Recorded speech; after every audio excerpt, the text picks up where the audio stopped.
Just imagine. I flew to Texas without warning and found my son dying alone in intensive care. His wife was out on a yacht with another man, drinking champagne while my boy was fighting for his life. Within an hour, I made sure she was penniless. And before the night ended, she lost her mind. But this story isn't about revenge. It's about a mother's love and what happens when that love is tested. Before we continue, please subscribe to the channel and let us know where you're listening from in the comments. The phone call came at 11:47 at night. I know the exact time because I was staring at my kitchen clock, waiting for midnight so I could take my evening pills. At 75 years old, you learn that late-night phone calls rarely bring good news. Mrs. Carter. The voice was shaky, nervous. A young woman I didn't recognize. I gripped the phone tighter, my heart already starting to race. Yes, this is Evelyn Carter. This is Nancy, your cousin Frank's daughter from Dallas. I don't know how to tell you this, but it's about your son Michael. The world seemed to tilt. Michael, my baby boy, even though he was 42 years old now. I hadn't heard from him in 2 weeks, which wasn't unusual. He was busy with work and his family in Texas. But something in Nancy's voice made my blood turn cold. What about Michael? I whispered. He's in the hospital here in Dallas. Baylor Medical Center. He's been here for 3 days, Mrs. Carter, and... Her voice broke. Nobody called you. I only found out because my friend Jenny works in the ICU. She said he keeps asking for you. 3 days. My son had been fighting for his life for 3 days, and I didn't even know. Where's Vanessa? I asked, though something told me I wouldn't like the answer. Where's his wife? The silence stretched too long. Way too long. I don't think she's been there much, Nancy said quietly. Mrs. Carter, you need to come. The doctors, they're not sure how much time he has. I hung up the phone and stood in my quiet kitchen in Ohio. The same kitchen where I'd raised Michael and his sister Sarah after their father died when the kids were small. The same kitchen where Michael used to do his homework at the little table by the window. The same kitchen where he'd brought Vanessa to meet me for the first time 8 years ago, both of them glowing with new love. I should have trusted my instincts about that woman from day one. But there was no time for regrets now. My son needed me. I called the airline. The next flight to Dallas was at 6:30 in the morning. I booked it without asking the price, $8.47 that would come out of my Social Security money, but I didn't care. Then I threw clothes into my old blue suitcase and spent the rest of the night pacing my living room like a caged animal. The plane ride felt endless. I sat in my window seat watching clouds and trying not to think about what I might find. A chatty businessman next to me kept trying to make conversation, but all I could think about was Michael lying alone in some hospital bed, scared and in pain. I remembered when he was 7 and broke his arm falling off his bike. He tried so hard to be brave at the emergency room, fighting back tears even though I could see the pain written all over his little face. He always tried to protect me from his hurt, even as a child. And now he was lying in intensive care, probably terrified, with no family around him. The plane finally touched down at Dallas Love Field at 10:15 a.m. I caught the first taxi I could find to Baylor University Medical Center. The driver, a kind older man who reminded me of my late husband, tried to make small talk. Visiting someone at the hospital, he asked. My son, I said, my voice tight. He's very sick. I'm sorry to hear that. I'll say a prayer for him.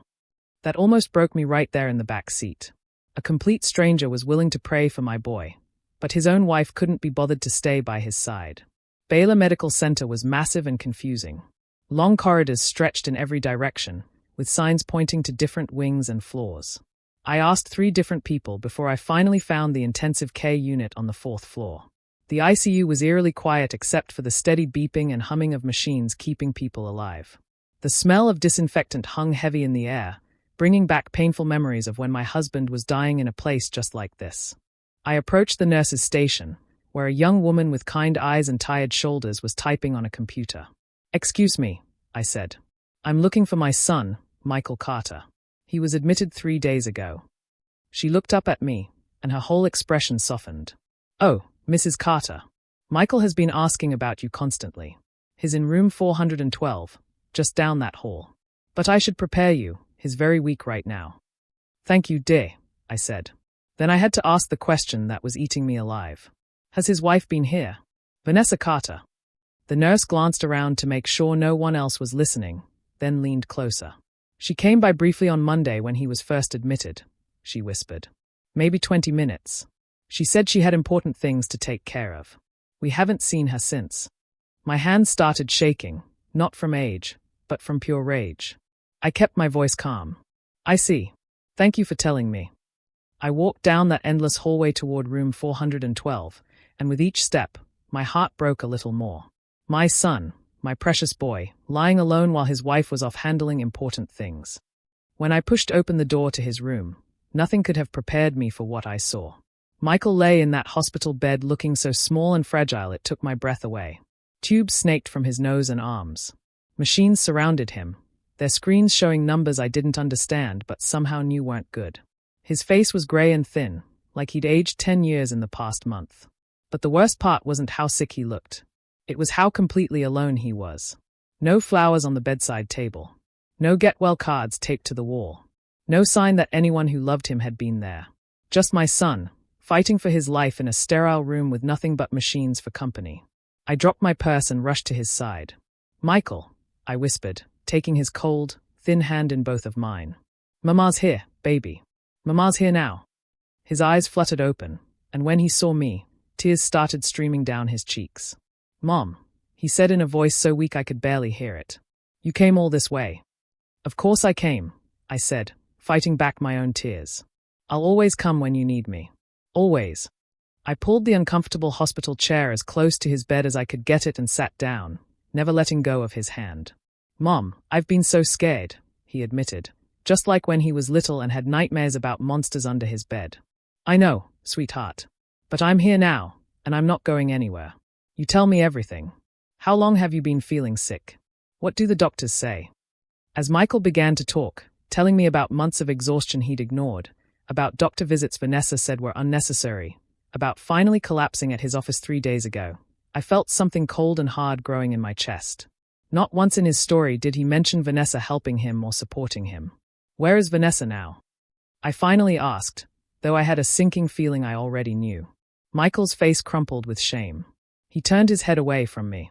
She said she needed some space to think about our future, about whether she could handle being married to someone who might be really sick.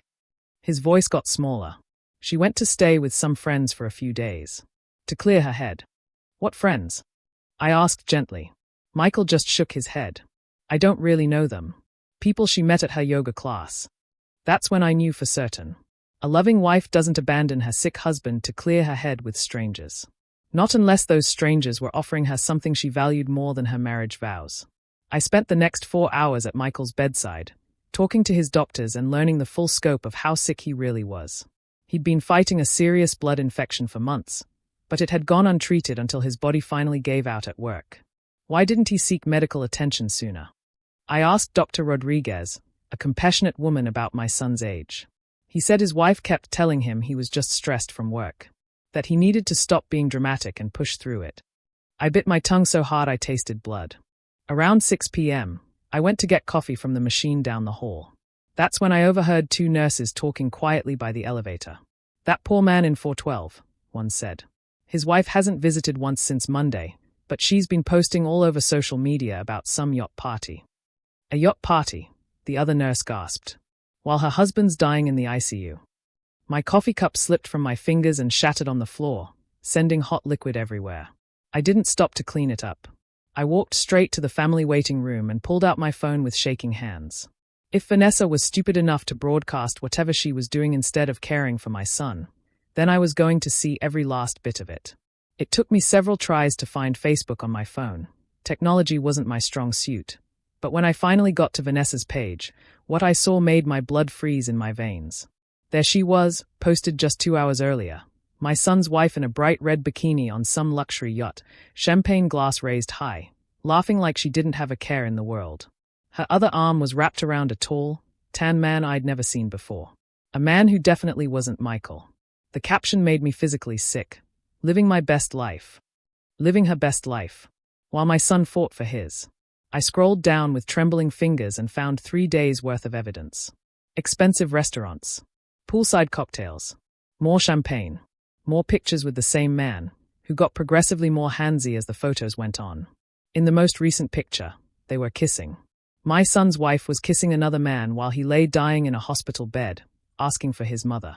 That's when something inside me didn't just break. It crystallized into something harder than diamonds and twice as sharp. I had spent 8 years being polite to Vanessa Carter.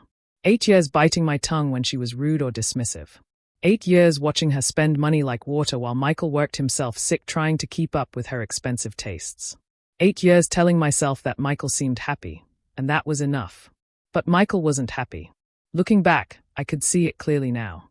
He was exhausted and stressed and getting sicker by the day, and his wife was too busy living her best life to notice or care.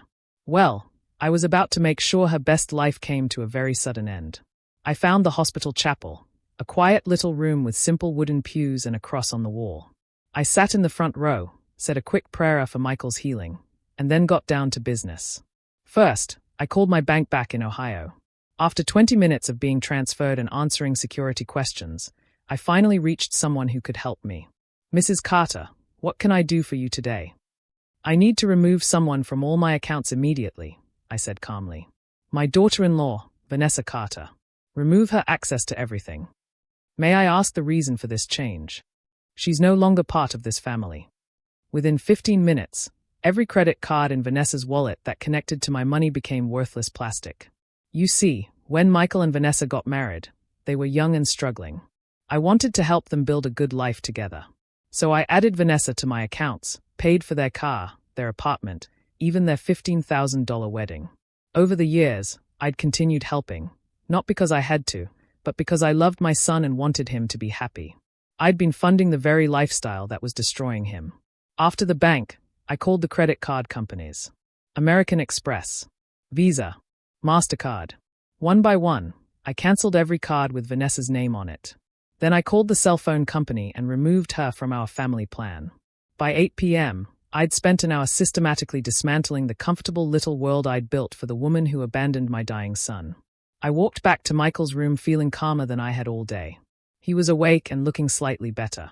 The fever's coming down, he said with a weak smile. The antibiotics are starting to work. Thank God, I said, sitting back down and taking his hand. You're going to be just fine, sweetheart. And he was. But his wife's world was about to fall completely apart. My phone was about to ring. At 8:23 p.m., my phone buzzed against the hospital bed rail where I'd set it down. Michael was dozing peacefully for the first time in days, so I stepped out into the hallway to answer. The number was Vanessa's, but the voice that came through the speaker was nothing like the sweet, charming woman who'd won over my son 8 years ago. What did you do? She screamed so loud I had to hold the phone away from my ear. My cards aren't working. The restaurant is threatening to call the police. You crazy old woman, what did you do? I kept my voice calm and steady. Hello, Vanessa. I'm surprised to hear from you. I thought you were too busy to make phone calls. Don't you dare play games with me. Her voice was getting higher and more frantic. My MX got declined in front of everyone. The yacht company is demanding payment right now or they're calling the Coast Guard. Fix this immediately. I'm afraid I can't do that, I said, walking slowly toward the family waiting room where I could speak more privately.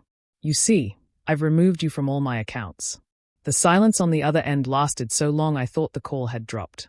Then Vanessa's voice came back, lower and more dangerous. You can't do that. I'm Michael's wife. I have rights. Rights. I almost laughed. Let me tell you about rights, dear. A wife has the right to stand by her husband when he's sick. A wife has the right to hold his hand in the hospital. A wife has the right to love and cherish her husband in sickness and in health. Michael is fine, she shrieked. It's just some stupid infection. He'll get better. Michael has been fighting for his life for 3 days, I said, my voice getting colder with each word. 3 days while you've been kissing another man on a yacht, drinking champagne with my money. Another long silence. When she spoke again, her voice was different. Calculating. You've been spying on me. I've been sitting beside my dying son's hospital bed, where his wife should be. But instead of finding you there, I found pictures of you living it up with some stranger. Tell me, Vanessa, what's his name? That's none of your business, you interfering old. Everything about my son is my business, I cut her off. And since you've made it clear that he's not your business anymore, I've made some business decisions of my own. I could hear commotion in the background now. Angry voices. Someone shouting about payment. A man's voice, probably her boyfriend, demanding to know what was happening. This is insane. Vanessa was crying now, but they were angry tears, not sad ones. You can't just cut me off. I'll sue you. I'll take everything. With what lawyer? I asked sweetly. You don't have any money to pay one. In fact, as of about an hour ago, you don't have any money at all. I'm Michael's wife. She screamed so loud that a nurse passing by in the hall looked over at me with concern. Then start acting like it, I said. Your husband is in room 412 at Baylor Medical Center. He's been asking for you for 3 days. If you want to talk to me about money, you can do it from his bedside. I can't just leave. We're in the middle of. The middle of what, Vanessa? Betraying your marriage vows. Spending money that doesn't belong to you on a man who isn't your husband. The background noise was getting louder. I could hear her boyfriend now, clearly frustrated. What do you mean the cards don't work? How are we supposed to pay for this? Vanessa's voice got desperate. Mrs. Carter, please. You don't understand. Michael and I have been having problems. I needed some time to think. Time to think. I interrupted. Your husband collapsed at work 3 days ago. He was rushed to intensive care with a life-threatening infection. And your response was to run off with another man and spend my money on champagne and yacht parties. What exactly did you need to think about? It's complicated. No, dear, it's actually very simple. You made a choice. You chose another man over your husband. You chose parties over responsibility. You chose to abandon the man who loves you when he needed you most. Michael doesn't understand me, she wailed. He's always working, always tired, always. Always what? Always sick. Always struggling to pay for the lifestyle you demanded. Always working himself into the ground trying to make you happy. The line went quiet except for the chaos in the background. When Vanessa spoke again, her voice was small and broken. I didn't know he was really that sick. You didn't know because you didn't care to know, I said firmly. A woman who loves her husband notices when he's struggling. She doesn't tell him he's being dramatic when he says he doesn't feel well. I thought he was just stressed about work. He was stressed about keeping up with your spending. He was stressed about working 2 jobs to pay for your yoga classes and shopping trips and spa days. He was stressed about the fact that his wife cared more about her social media followers than his health. I heard something crash in the background, followed by more shouting. Vanessa was sobbing now, loud, ugly sobs that might have moved me once upon a time. Mrs. Carter, please, she begged. I'll come to the hospital.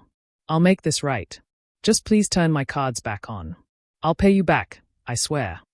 Come to the hospital first, I said. Sit with your husband. Hold his hand. Tell him you love him. Show me that you remember what marriage means. Then we'll talk about money. But I can't get there. My cards don't work. I don't have cash. How am I supposed to? Figure it out, I said simply. You're a grown woman who claims to love my son. Figure out how to get to him.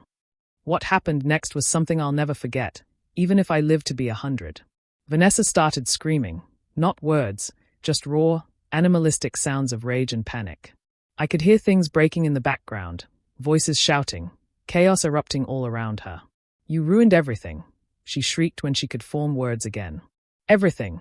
Do you know how humiliating this is? Do you know how this looks? How it looks? I repeated, genuinely amazed. You're worried about how it looks? Your husband is dying, and you're concerned about appearances. Shut up. Shut up. Shut up, she screamed like a child having a tantrum. I hate you. I've always hated you, you miserable old witch. Michael should have put you in a nursing home years ago. Now she was showing her true colors. There we go, I said calmly. Finally, some honesty. The background noise was getting worse. I could hear her boyfriend's voice getting angry. This is embarrassing, Vanessa. Get control of yourself. People are staring. I can't control myself, she screamed at him. His crazy mother just ruined my life. She cut off all my money. Everything is gone. What do you mean all your money? The man's voice was sharp now, suspicious. I thought you said you were rich. Oh, this was getting interesting. It's complicated, Derek. Vanessa was hyperventilating now. The money is in a family trust. It's temporary. She can't just. Wait, Derek's voice cut through her panic. Are you telling me you don't actually have any money of your own? That you've been using someone else's credit cards this whole time? It's not like that. It's family money. I'm entitled to. Jesus Christ, Vanessa, I thought you were loaded. You said you had family wealth. You said, his voice was moving away from the phone, like he was backing away from her. Derek, wait. Don't leave. It's just a misunderstanding. She'll fix it. She has to fix it. But I could hear footsteps moving away, and Vanessa's voice getting more desperate. Derek, come back. Don't leave me here. Derek. She came back to the phone, sobbing and gasping for air. Look what you've done, she whispered. Look what you've done to my life. I haven't done anything to your life, Vanessa, I said quietly. I've simply stopped funding it. There's a difference. I have nothing now. Nothing. No money, no cards, no. She dissolved into sobs again. You have a husband who loves you, I said. You have 2 stepchildren who look up to you. You have a family, if you choose to be part of it. I don't want that life, she screamed. I don't want to be stuck in some boring marriage with a sick man and kids that aren't even mine. I want more than that. I deserve more than that. And there it was. The truth she'd probably never admitted out loud before. Then you don't deserve my son, I said simply. And you certainly don't deserve my money. The line went quiet except for her ragged breathing and the sound of her crying. Mrs. Carter, she said finally, her voice barely a whisper. Please. I'm begging you. Just give me enough to get home. I'll come to the hospital. I'll do whatever you want. Just don't leave me stranded here with nothing. I looked through the window into Michael's room, where my son was sleeping peacefully for the first time in days. Room 412, Vanessa. Baylor Medical Center. When you're sitting in the chair beside your husband's bed, when you're holding his hand and telling him you're sorry for abandoning him, then we can talk about what happens next. I don't have money for a taxi. I don't have money for anything. Then I suggest you start walking, I said. Or call someone who actually cares about you. Though from the sound of things, that list might be shorter than you think. I hung up the phone and turned it off. The silence in the hospital hallway felt like peace. I walked back into Michael's room and settled into the chair beside his bed. He was sleeping deeply now, his breathing steady and strong. The color was already starting to come back to his face. Amazing what a little hope could do for a person's healing. I took his hand gently, careful not to wake him, and just sat there in the quiet.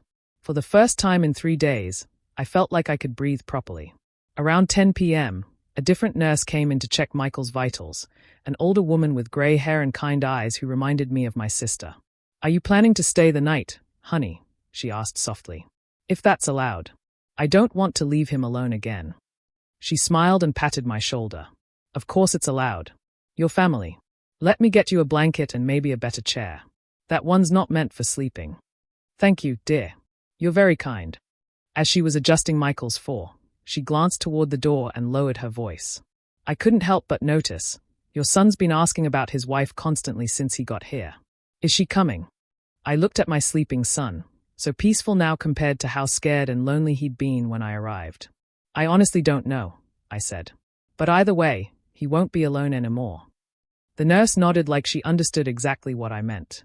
I spent the night dozing in that uncomfortable chair, waking up every hour or so when the machines beeped or when nurses came in to check on Michael. Each time I woke up, the first thing I did was look at his face to make sure he was still breathing peacefully. Around 4 a.m., he stirred and opened his eyes.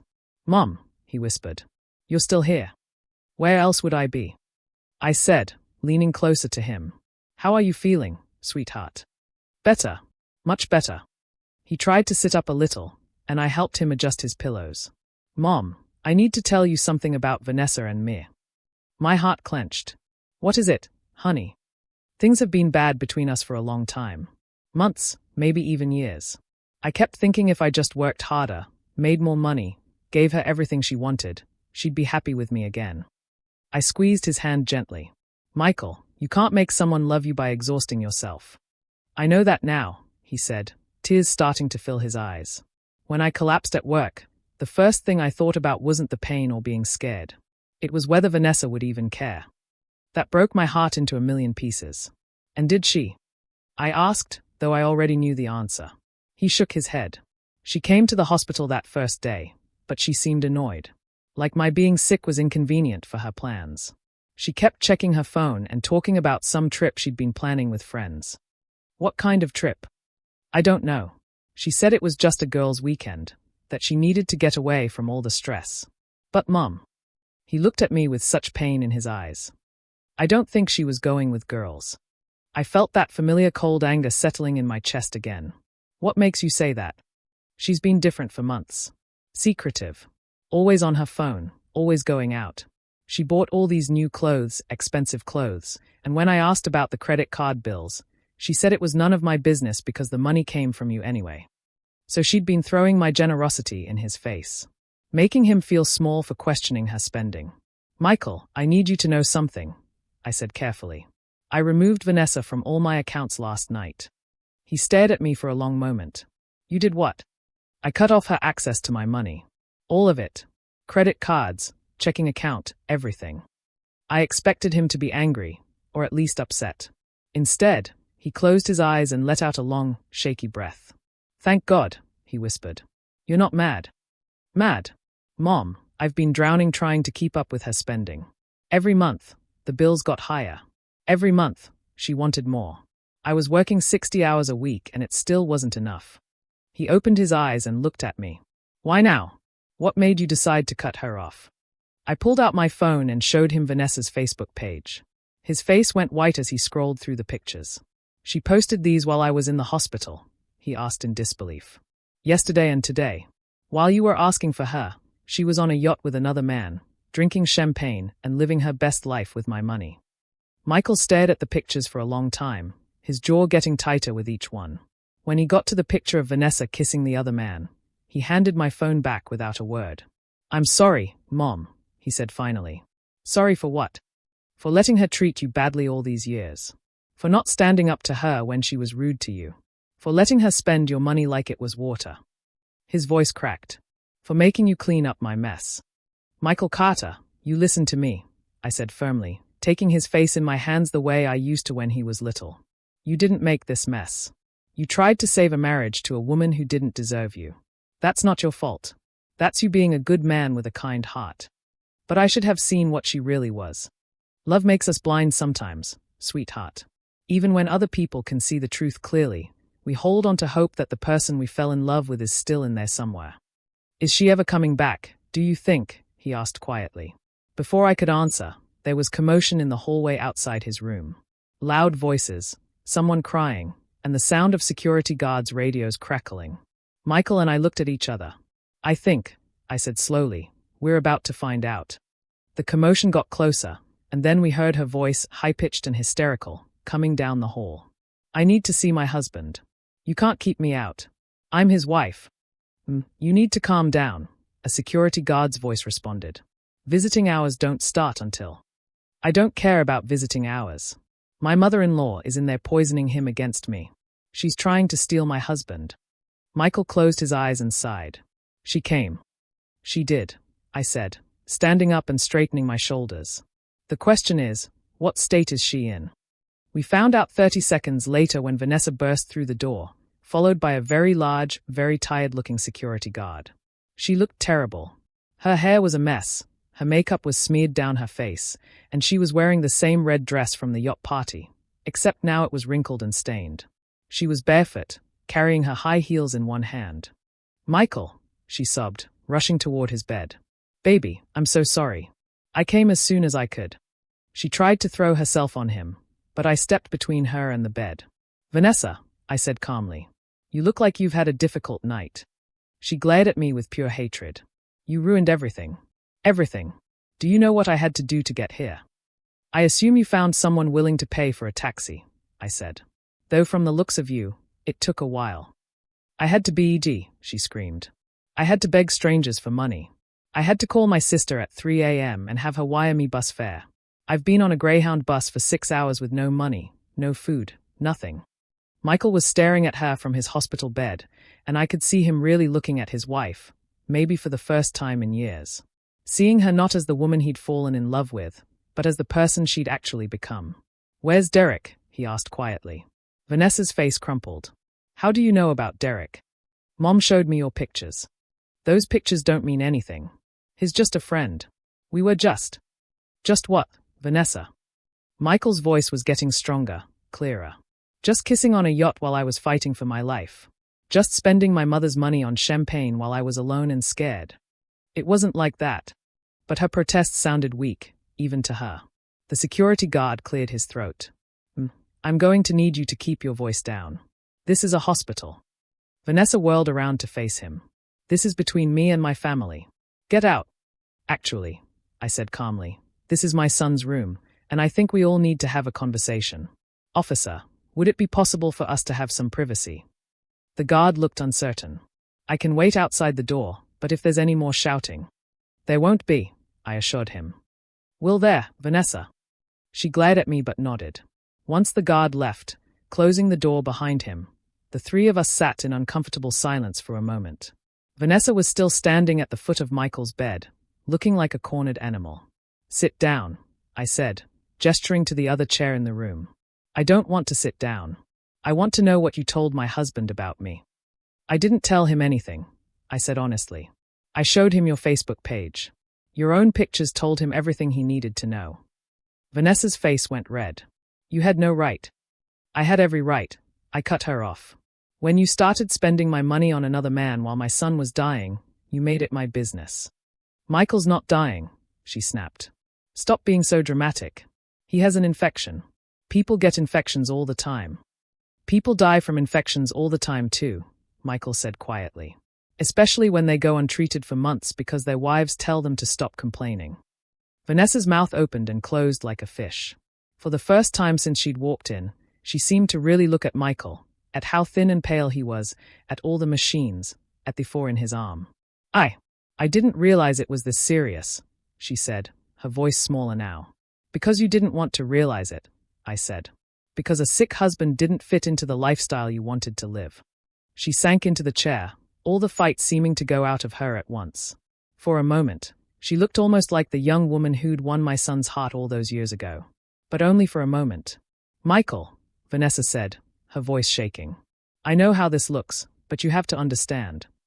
I understand perfectly, Michael interrupted, his voice stronger than I'd heard it since I arrived. You understood that I was sick, and you decided you didn't want to deal with it. That's not true, she protested, but there were no tears now. Just panic. I was scared, okay? I was scared of losing you. So I needed some space to figure things out. Space, Michael repeated slowly. Is that what you call kissing another man on a yacht? Vanessa's face went white. Derek means nothing to me. He was just there when I needed someone to talk to. About what? I asked quietly. What exactly did you need to talk about that you couldn't discuss with your husband? She looked at me with something close to hatred. About whether I could handle being married to someone who might be disabled. Or dying. Oh. She gestured helplessly at the machines around Michael's bed. The silence that followed was deafening. Michael stared at his wife like he'd never seen her before. So you decided to audition my replacement while I was fighting for my life. It wasn't like that. Then tell me what it was like, Vanessa, Michael said, his voice deadly calm. Tell me exactly what it was like. Because from where I'm lying, it looks like the minute I got too sick to work overtime to pay for your lifestyle, you went shopping for someone who could. You don't understand the pressure I've been under. Vanessa stood up, her voice rising again. Do you know what it's like being married to someone who's always tired, always working, always? Always what? Michael's voice was like ice. Always trying to make you happy, always working himself sick trying to give you everything you wanted. That's not what I meant. Then what did you mean? I asked. Because it sounds like you resented my son for getting sick. Like you blamed him for not being able to keep up with your demands. Vanessa whirled to face me. This is all your fault.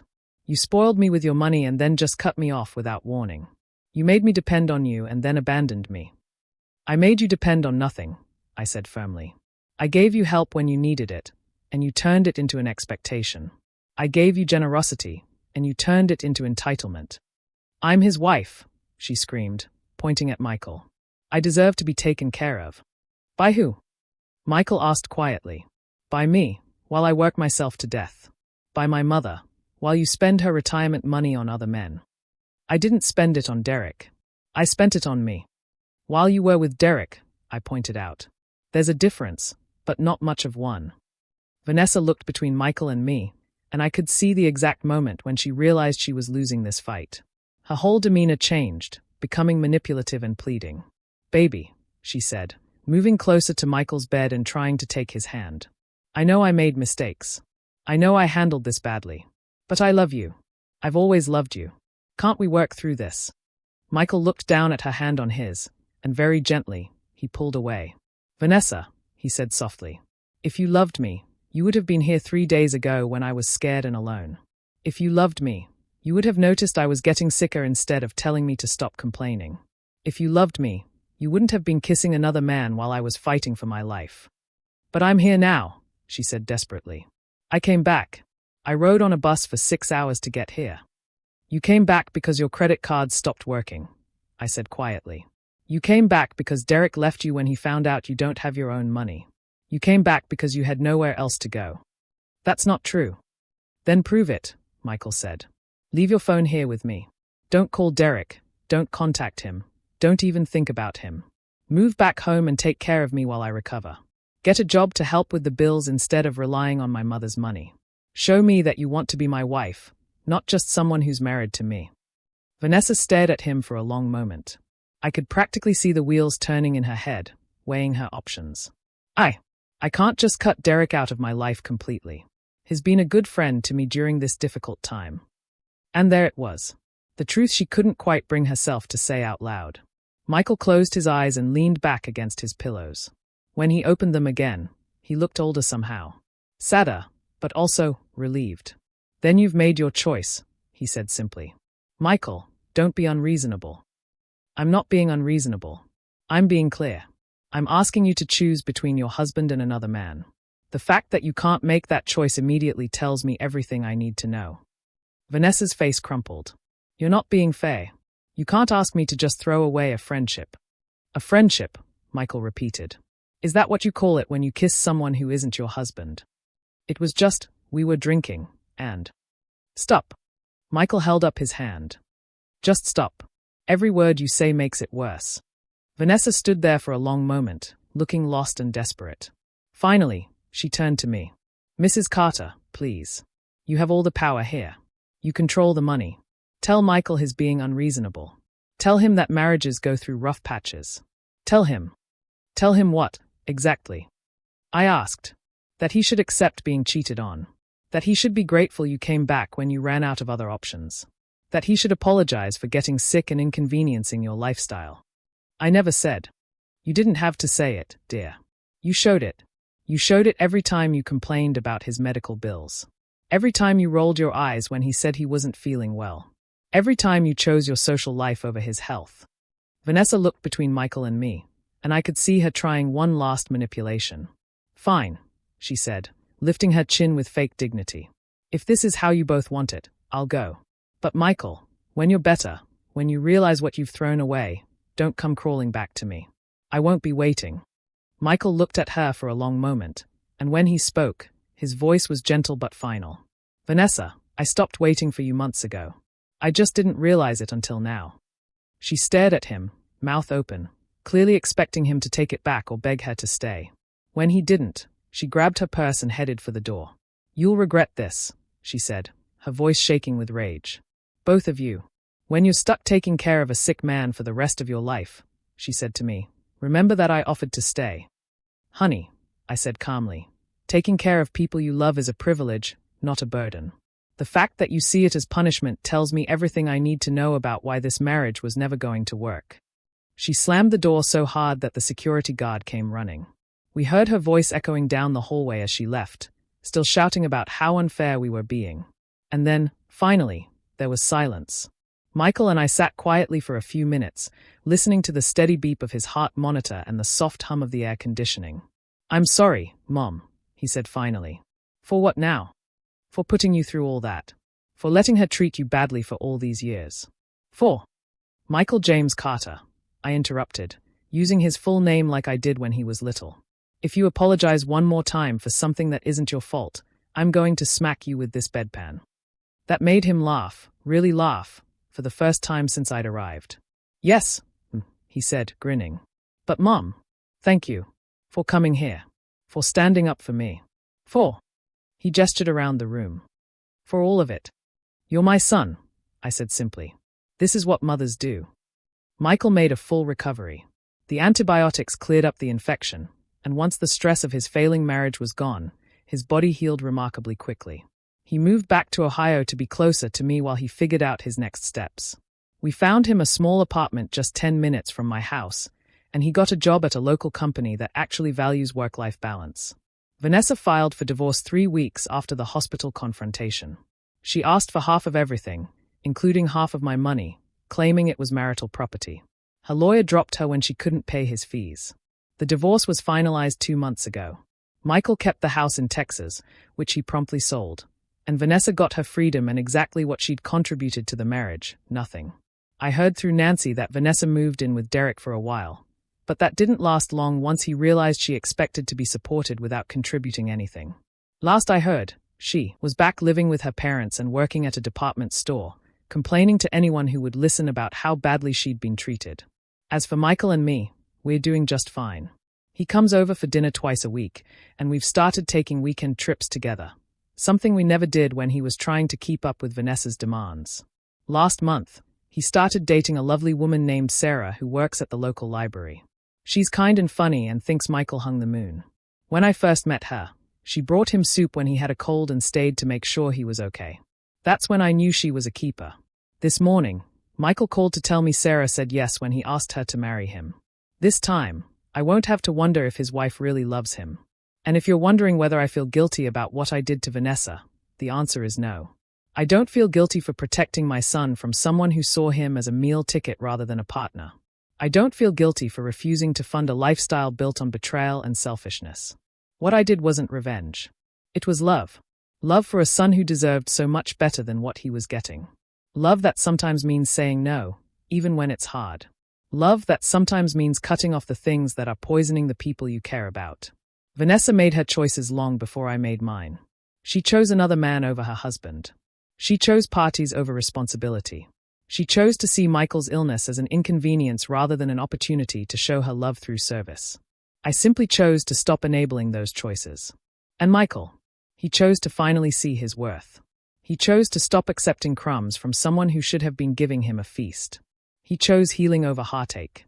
Sometimes the most loving thing you can do for someone is refuse to watch them destroy themselves trying to save someone who doesn't want to be saved. Sometimes love means saying enough is enough. And sometimes, justice looks exactly like a mother protecting her child, even when that child is 42 years old and lying in a hospital bed, asking why the person who promised to love him in sickness and in health is nowhere to be found. I flew to Texas and found my son dying alone. I made sure he'll never be alone again. That's what mothers do. That's what love does. And that's a choice I'd make 1,000 times over.